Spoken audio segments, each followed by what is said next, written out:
Assalomualaikum Қазақ елі. Қазақ елі міне біздің еділ бабамыз енді Атилла дейді. Атилла бабамыз көрінбейді. Атилла бабамыз мынау енді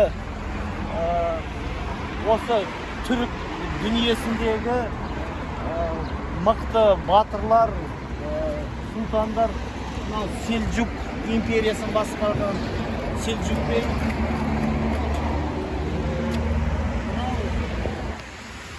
Мынау біздің Бату хан, Шыңғыс ханның немересі.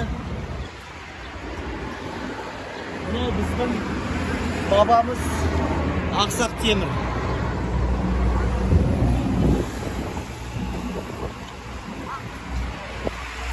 Мынау біздің Бабурнама бабамыз кезінде Индияның бүкілін басқарған, Индия, Пакистан бүкіл жағын басқарған Бабурнама бабамыз. Ал енді осы бүкіл ескерткіштер